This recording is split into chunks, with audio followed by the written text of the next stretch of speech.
So I think we'll make a start, and I think Gemma's going to let other people in if they join later. I don't know about all of you, but it's trying to get the hang of it would make me a bit late. So hello everybody, and welcome to our presentation about the Norfolk Positive Behaviour Strategies programme. And I'm hoping this is where you all intended to be.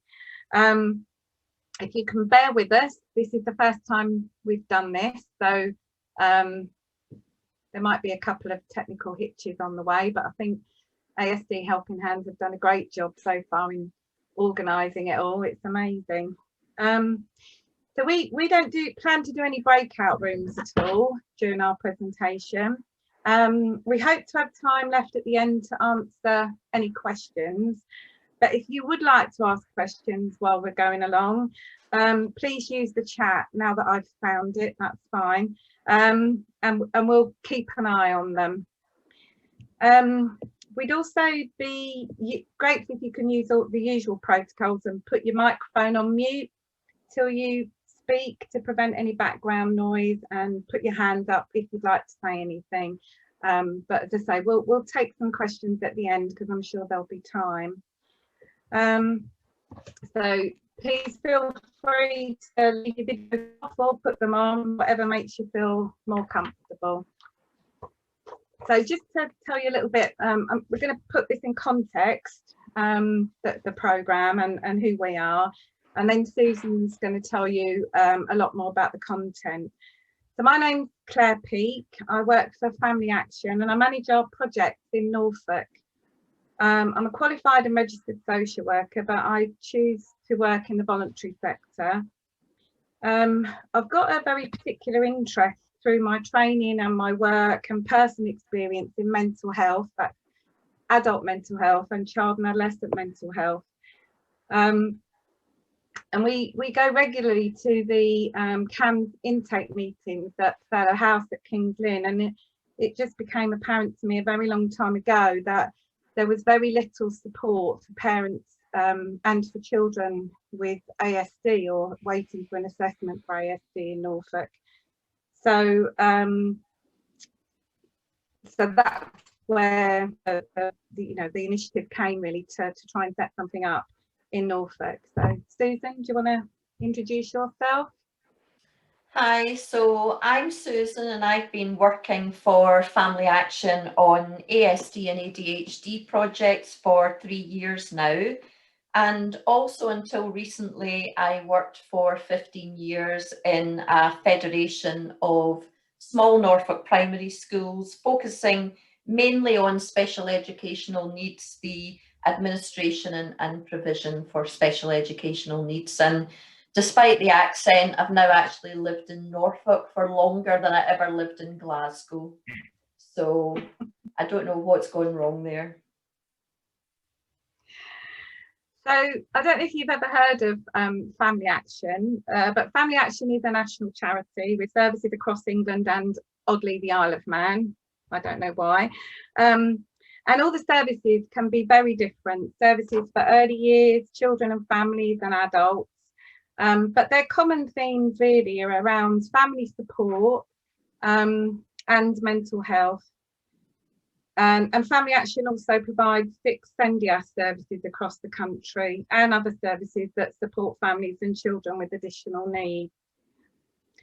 So the Family Action Norfolk and Waveney ASD ADHD support service was commissioned by Norfolk and Waveney CCG to start on the 1st of April this year. So that was our first challenge. The 1st of April was obviously we're all in lockdown by then, but previously we had a service in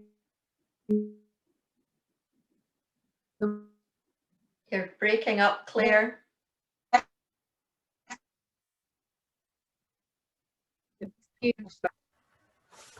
So can you hear me now? Yeah, that's better, Claire. Yeah. So in the west of the county, we had a project funded for 3 years by the Department of Health to support families with a child waiting for an assessment of ASD or ADHD. And at the same time, Norfolk Community Health and Care's neurodevelopmental service, recognising that children were waiting more than 2 years for an assessment, had developed a 3-week programme to offer to parents while they were waiting. So the aims of the programme were to offer parents an opportunity to meet with other parents, to share experiences and to support each other. Parents have told us that this is something they really appreciated when they attend a course. They're able to share ideas with other parents, but they're also with other parents who have similar worries to them. To provide an opportunity to think about the things their child might find difficult and to share some possible strategies with them that they might not have come across before, and that might help them to support their child. Most parents and carers have already found ways to support their child, but said they found the course either, you know, affirming in that they were doing all they could and it gave them confidence, but they also appreciated that there were new things that they could learn and think about. And the other thing was to encourage them to develop a positive behaviour strategies plan with their child, ideally, to share with schools and other people who sometimes care for their child, so that everyone in the child's life is understanding and supporting the child in the same way. So that's one of the things that we would hope that everyone will go away with. But then,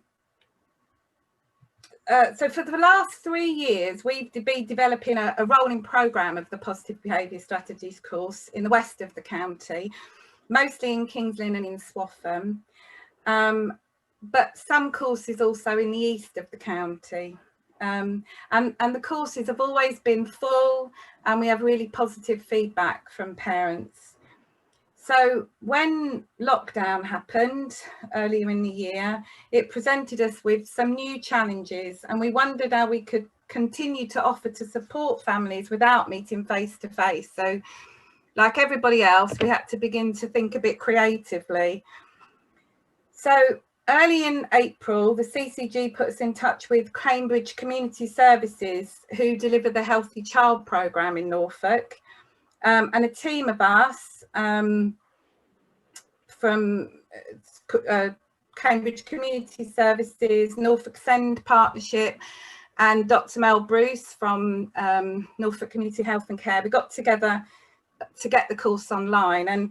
But Susan did all the hard work. She broke down the 3 face-to-face sessions into 6 15 to 20-minute sessions. So we had absolutely no idea how to record videos. Like everybody else, we've learned a lot in the last few months about technology. And fortunately, Susan's son was home from university as well, so that was a help. So Susan pushed herself out of her comfort zone and recorded the videos. So by the end of May, all 6 sessions were on the Just One Norfolk website and accessible to everyone across the county.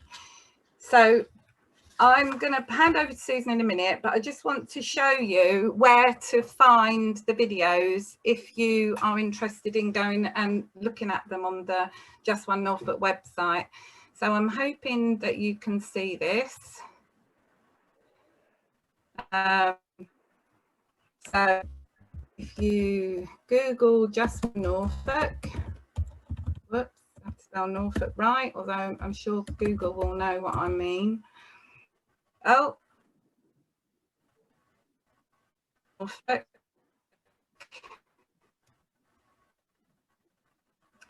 And then it's under child development and additional needs, and then go to behaviour and sleep. And here it is, Norfolk Positive Behaviour Support.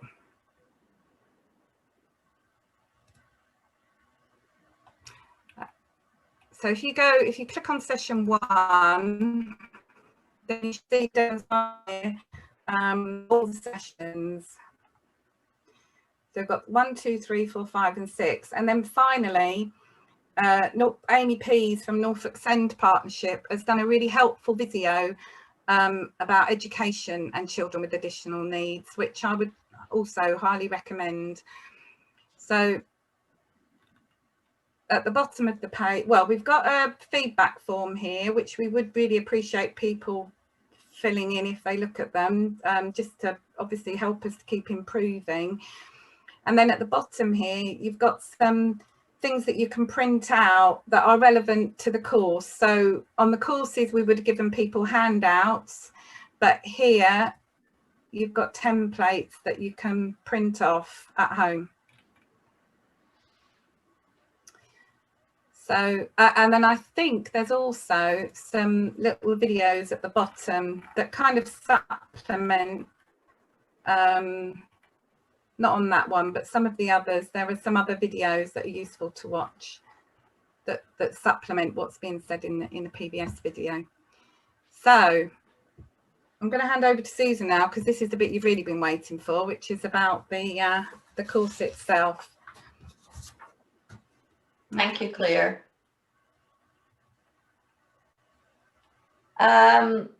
So obviously we're very proud of the work that we've done to record the course and make it available to families as videos to watch at home. But I just want to say, first of all, a little bit about why I would encourage you, when coronavirus is a thing of the past, to attend a face-to-face course. One of the most common things which people say to us is that they feel very alone. Just being in a room with families talking about the same behaviour that you're dealing with makes such a big difference. The peer support, sharing experiences, sharing worries, sharing successes is probably as important as any of the strategies that we actually teach at the course. I mean, I feel as if I've actually seen the weight lifting off people's shoulders when they realise that no one in this room is going to be shocked by anything they have to say, that no one's going to judge them. And it's been nice to see parents who realise that they live in a similar area with children of a similar age, you know, exchanging some details and maybe arranging to be in a park at the same time in the hope that their children might meet up and build a bit of a friendship. So I really do hope that in the not too distant future, we will be able to have you coming along face to face to a PBS course and see the benefits for yourself. Having said this, COVID-19 arrived and stayed around, which meant we had to think outside the box, and making the content of the course available to parents to watch at home does feel like a real achievement. It was, first of all, as Claire said, a technical achievement, having never done anything like this before. The courses are designed to be watched from 1 through to 6, but you know, the idea being that, you know, you're first given a wider understanding of your child's needs before moving on to how those needs are being communicated through their behaviours, how to communicate better, how to plan for better behaviour, and finally dealing with some information about meltdowns. But you know better than MD what you're dealing with, and you know, you may want to start with meltdowns because this is the behaviour which is most affecting the family as a whole, then go straight to that session. So the obvious advantage of the videos over the face-to-face groups is the flexibility that they provide, allowing you to fit this learning into your busy lives. Now, as we've already said, we don't have time to cover the entire course in this presentation today. Face-to-face, it was a 6-hour course run over 3 weeks. And the 6 videos are around 15 to 20 minutes each. So what I would just like to do today is just to give you some of the key messages and key techniques which feedback from the families themselves tells me that they have valued the most. And they're not necessarily the key messages that I would have chosen myself. But hopefully this is going to whet your appetite to go to Just One Norfolk and access the videos for yourself. So next slide, Claire.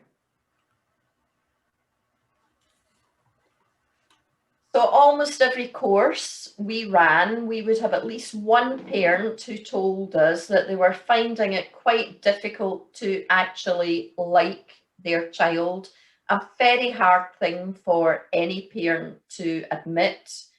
But the difficult behaviour, the phone calls from school, the looks from other parents in the playground, disapproval of neighbours, lack of support or understanding from grandparents sometimes, and guilt about how little time they have for their other children, it all begins to take its toll. So one of the first messages that we give to parents is to try and see your child's most challenging behaviour as their most distressed behaviour.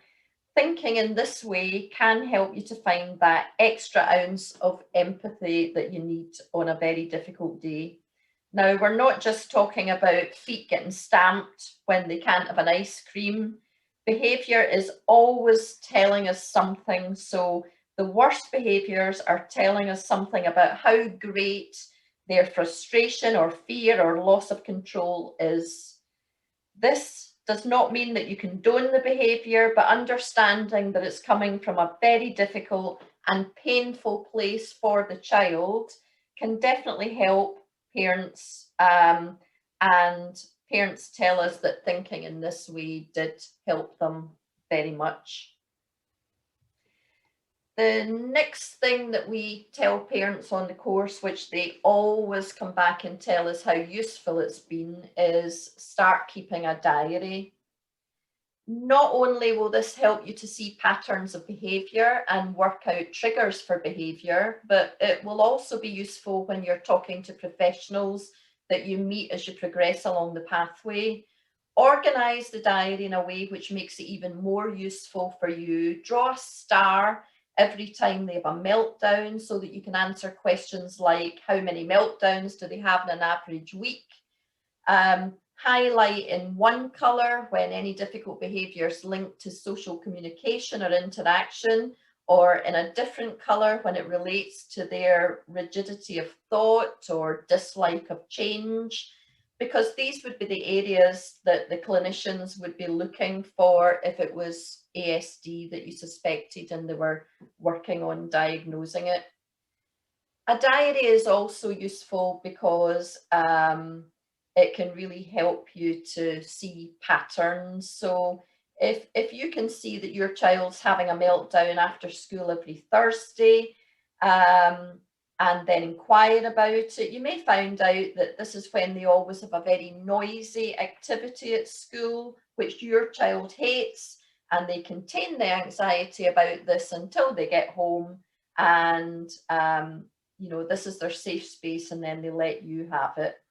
So you can start to have conversations with the school about ear defenders being available on a Thursday, or agree perhaps that your child can ask to leave the room when it begins to feel overwhelming to them. On the PBS course, we are mainly meeting parents who are still awaiting diagnosis, and many have told us that a diary was really invaluable. And it meant that they could give really good examples of behaviour and not be kind of put on the spot. So it also helps to reduce your anxieties as you go through the diagnosis process. Thank you, Claire. So the next key message we always give is choose your battles, save your energy for the battles which are really worth fighting. I know that this is a very common phrase and you'll all have heard it before, but I think the reason parents like it is that I think they feel more empowered to not try to do as much as maybe they feel they should be doing. We actively encourage them to choose just the one or two behaviours which, if changed, would make life calmer at home, or allow the child to be in school more, or mean that the family could go on outings more often, or crucially, which would keep the child safe. When you see some successes with one or two areas, then it gives you the confidence to pick another couple and work on them. And if a family member asks you why you're not tackling certain things, you can say, I have a plan, I'm choosing my battles, and this is not the one I'm tackling at the moment, thank you. Of course, it should go without saying that you would not allow a child to run away towards a main road without intervening, because that week you're concentrating on food issues. So obviously, safety is the most important thing.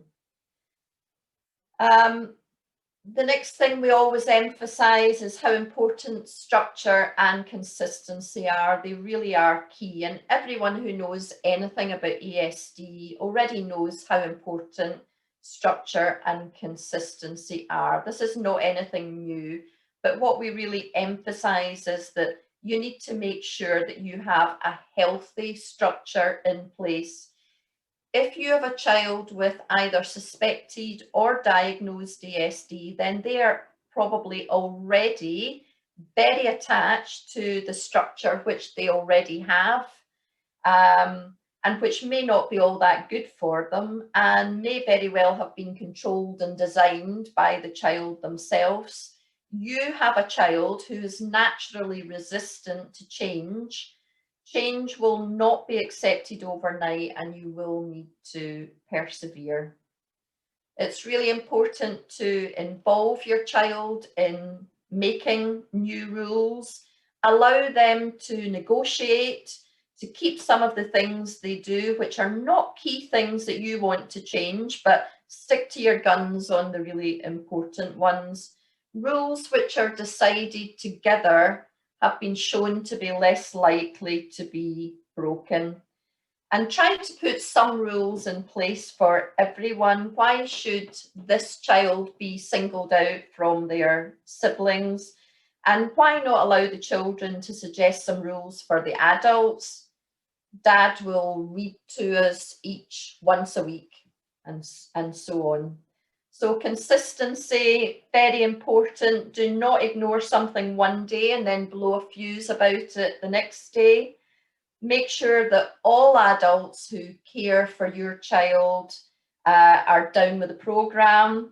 Make sure you communicate what you're trying to do and how things are to be dealt with, to the extent that you may even decide on the exact words which everyone will use in certain situations, and scripts, you know, can be very useful in that way. One of the things we talk about on this course is making positive behaviour plans, which Claire's already mentioned. Not only do they help you to plan for outings or trips to the supermarket, but they can be shared with others so that they know how to deal with situations and the child is getting that consistency that they absolutely need. Thank you, Claire. I just want to say, I can't see the chat, so if anybody's asking questions, we'll come to them at the end. I'm really sorry, but I keep clicking, trying to find out how to do it, but I can't do it. So okay, well, I can see that somebody has asked a question about the difference between a tantrum and a meltdown, because she struggles to tell the difference, and that is something that we're going to come on to, so we'll come on to that in a moment, but I don't see any other questions at the moment, Claire.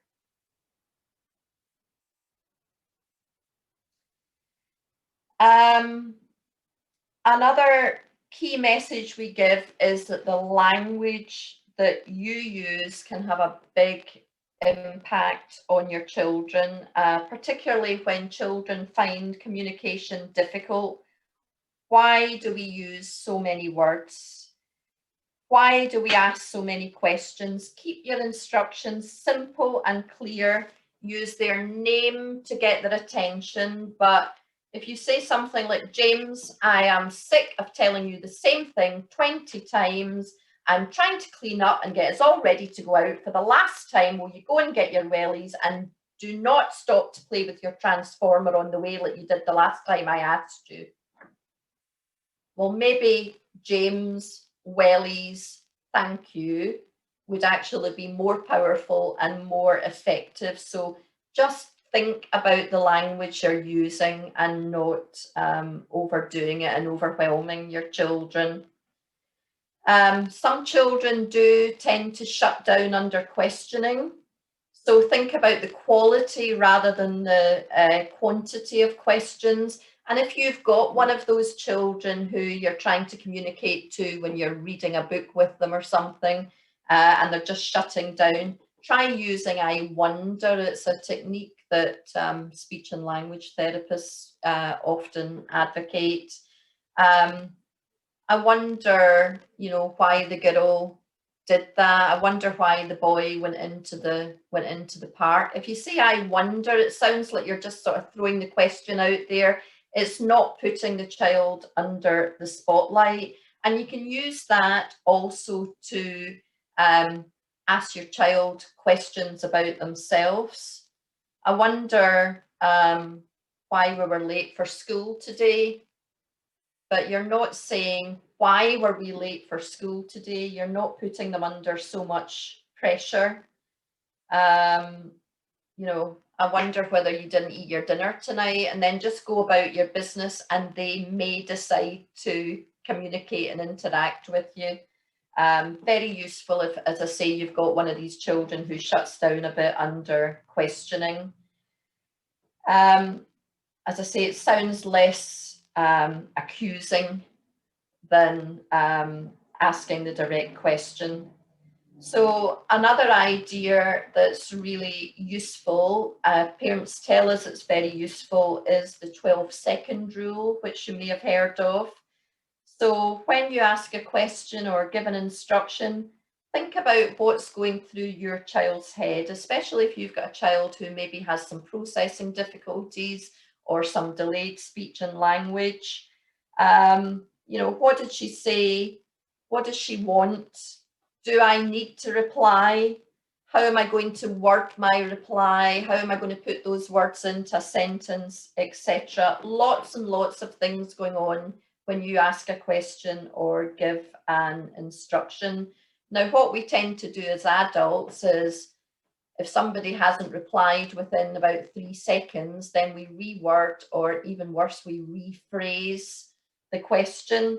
And actually, if you do that, then that whole process has to start again, and you get a child shutting down and not communicating with you. So ask a question and then wait for 12 seconds. It seems like a very long time, and it does take a bit of practice, but it's one of those key techniques which parents tell us all the time they find really useful.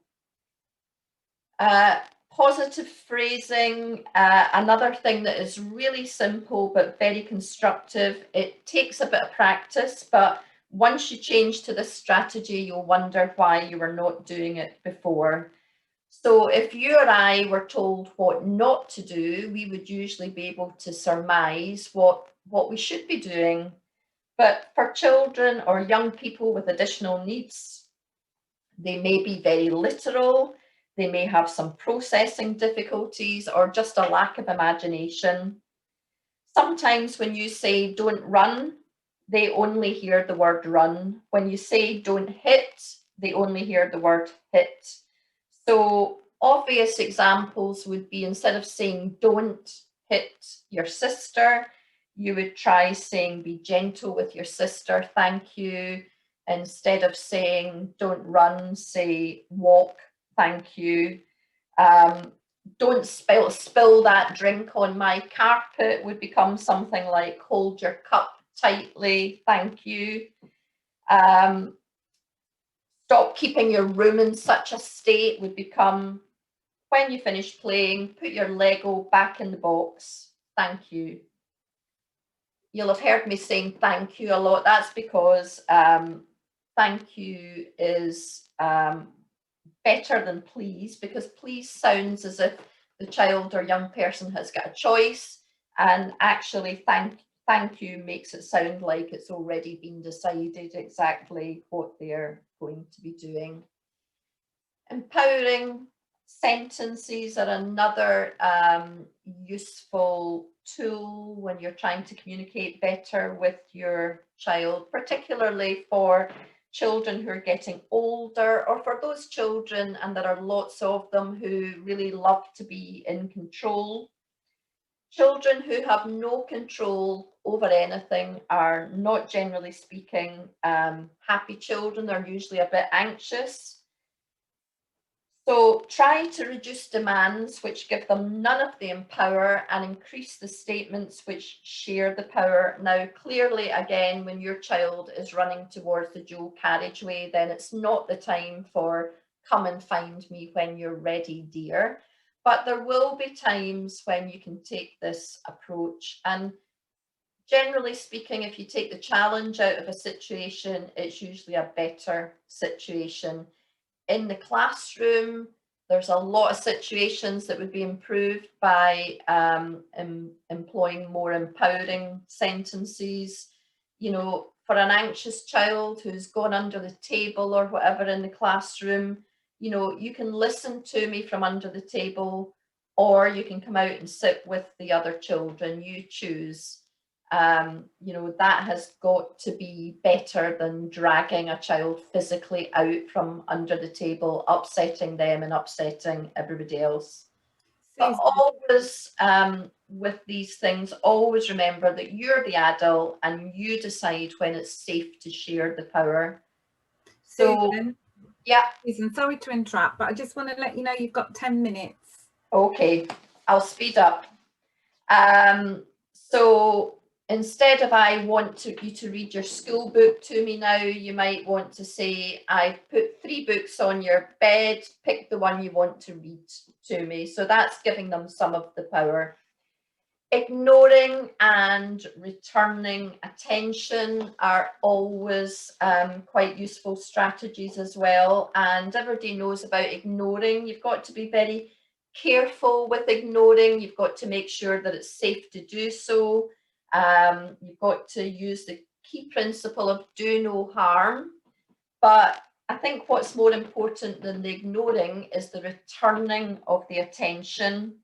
And the key point is that you should markedly return attention when the behaviour's over, not an hour later or half an hour later, but immediately. You need to help your child to make that link between their good behaviour and your attention, which is what most of them are craving.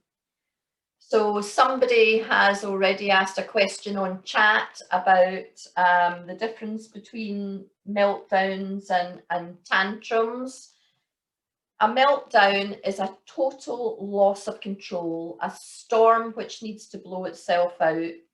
Don't try to reason with your child, they're beyond reason. Just make sure they're safe and keep back, but not necessarily too far away. They may need you around to help them to begin to calm down. But a meltdown can become very self-feeding. So even if you offer them exactly what it was they wanted that maybe triggered the meltdown, it gets to the stage where it's not going to help. De-escalation scripts can be very helpful in the build-up stage, not so much once the meltdown has actually happened, because as I said, they're kind of beyond reason. I'm sure you've heard de-escalation scripts being used in a kind of business setting, recognizing that the person is upset. You know, using a de-escalation script at home really follows the same pattern. I can hear you're upset. You clearly have a problem. I want to help you. I want to be there for you. You know, I will listen to you if you're able to calm down and talk to me. So, you know, that's how it's used in business, and you can hear the parallels. It's so useful as well when you're helping the child. So we're going to finish with a slight paraphrasing of a quote by Tom Herner, who promoted positive behaviour support in the United States. So when a child cannot read, we teach them. When a child cannot ride a bike, we teach them. When a child cannot swim, we teach them. When a child cannot behave, we punish them. And you know, if your child has got additional difficulties, there may be many things which they just don't know. And who will teach them if not you? So thank you everybody for listening, and sorry if I went on a bit. We'll leave a bit of time now for questions. I hope that answered Joanne Shaw's question about tantrums and meltdowns. I think the thing about a tantrum is that it can be quite a calculating thing, and it may happen for a moment or two, and then the child stops and looks to see whether they're having the desired effect. And if you're still not approaching them with an ice cream, they go straight back into the tantrum. But you won't see that kind of calculating behaviour if it's a meltdown. It really is a loss of control.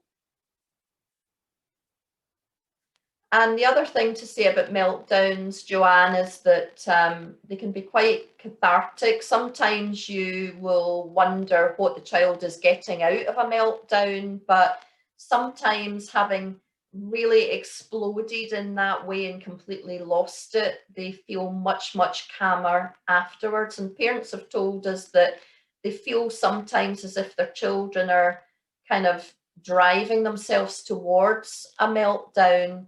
And it's so that they get that release and so that they feel better afterwards. So they are achieving something from it, even if it's not something obvious to you. And as Claire said in the chat, if you go on to watch the videos, there is a whole, one of the videos is almost entirely about meltdowns and different ways of dealing with meltdowns. Distraction, diversion, ignoring, you know, lots of different strategies. I think some of the questions we're just not going to have time to answer on here. If we give you an email address, will that be helpful, do you think? I'll give you a couple of email addresses.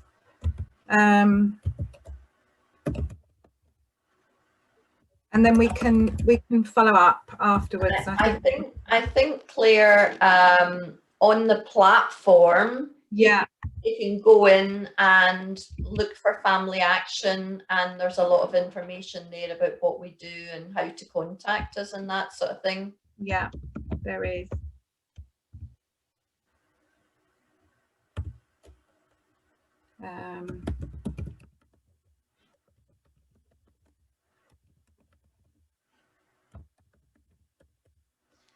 I mean, Jessie Bristow has asked for advice on non-verbal children getting frustrated when you're unable to guess what they want, need, etc.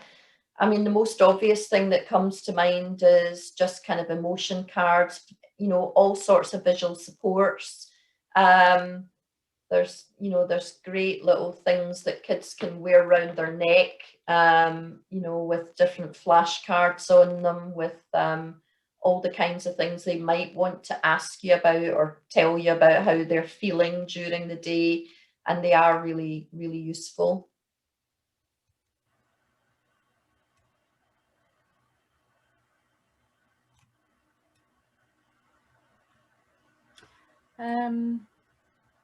Gemma's asked a question about how do I respond best when I'm being screamed at to go away, leave me alone, along with verbal abuse. I mean, I would say the best way to respond is to leave them alone, probably, to calm down, just make sure they're in a safe space, make sure they have what they need to help them to calm down. Every child is an individual. So you will know best what works for your child. For some children who like tight hugs, then, you know, they may benefit from having a weighted blanket or you know, you don't have to buy very expensive sensory things, like specifically sensory things like that. You know, you can buy toys that are actually door stops, for example, that they can cuddle, but they're getting that weighted feeling, and they can be comforting to a lot of children. Some children will need pillows and things in their room that they can punch if they're as frustrated as that. Some children like to have paper in their room that they can just rip up or scrunch up and throw across the room. You know, you need to find the safe space for your child. It doesn't always need to be, you know, a separate room in the house. It can be going out and just bouncing all your frustrations out on your trampoline, or, you know, taking your dog for a walk round the block, or stroking your cat, or whatever. You will know your child best and find out what you need to provide for them. Ooh. I think Gemma's come back. Wow. Our time's up. I think answering the questions, it didn't work very well, and I'm sorry about that. But if you do want to email us afterwards with any questions, then we will get back to people. But thank you all for your time. Yeah, thank you. I hope you found it helpful. Thank you, everybody. Yeah, thank you for coming. And all of the details, I think Lee's going to be posting on our Facebook pages, on websites, and this is all recorded and will be being uploaded onto our websites, but will be available. It'll be available in a few days' time to rewatch for anything else. All right. Yeah, and thank you all for organising all of this. It's just been brilliant. We wouldn't have been able to do any of it otherwise, would we? And it's great. No idea how you did it, but no, that is all Lee. I'm just here monitoring. Thank He's you. done fantastic, bless him. Well, all have a good afternoon. Don't forget, we've got lots more other chats going on in about 15 minutes, but I'm going to have to dash off because I've got to set up the next chat. Thank you. All right. Thank you all. Bye. Bye. Thank you. Bye. Enjoy.